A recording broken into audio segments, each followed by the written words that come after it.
Along the way, they came across a man named Simon, who was from Cyrene, and the soldiers forced him to carry Jesus' cross. And they went out to a place called Golgotha, which means place of the skull.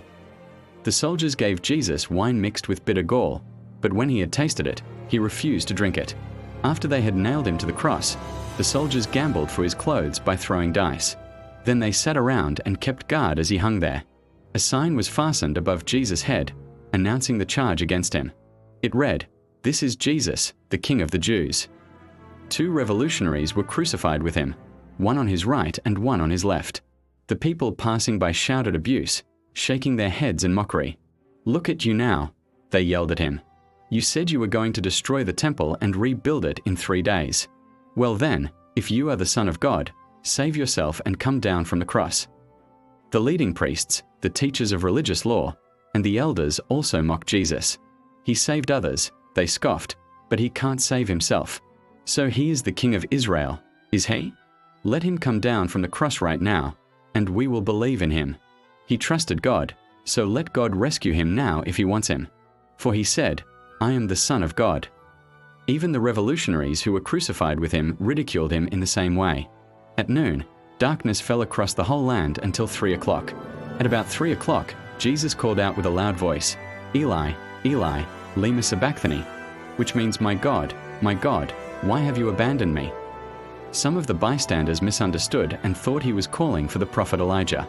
One of them ran and filled a sponge with sour wine, holding it up to him on a reed stick so he could drink. But the rest said, "Wait, let's see whether Elijah comes to save him." Then Jesus shouted out again, and he released his spirit. At that moment, the curtain in the sanctuary of the temple was torn in two, from top to bottom. The earth shook, rocks split apart, and tombs opened. The bodies of many godly men and women who had died were raised from the dead. They left the cemetery after Jesus' resurrection, went into the holy city of Jerusalem, and appeared to many people.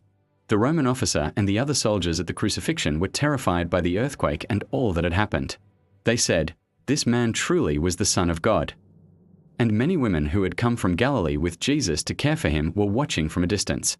Among them were Mary Magdalene, Mary, the mother of James and Joseph, and the mother of James and John, the sons of Zebedee.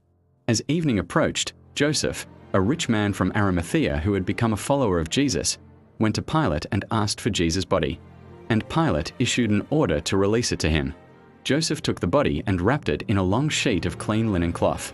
He placed it in his own new tomb, which had been carved out of the rock. Then he rolled a great stone across the entrance and left. Both Mary Magdalene and the other Mary were sitting across from the tomb and watching. The next day, on the Sabbath, the leading priests and Pharisees went to see Pilate. They told him, "Sir, we remember what that deceiver once said while he was still alive. 'After 3 days I will rise from the dead.' So we request that you seal the tomb until the 3rd day. This will prevent his disciples from coming and stealing his body and then telling everyone he was raised from the dead. If that happens, we'll be worse off than we were at first." Pilate replied, "Take guards and secure it the best you can." So they sealed the tomb and posted guards to protect it.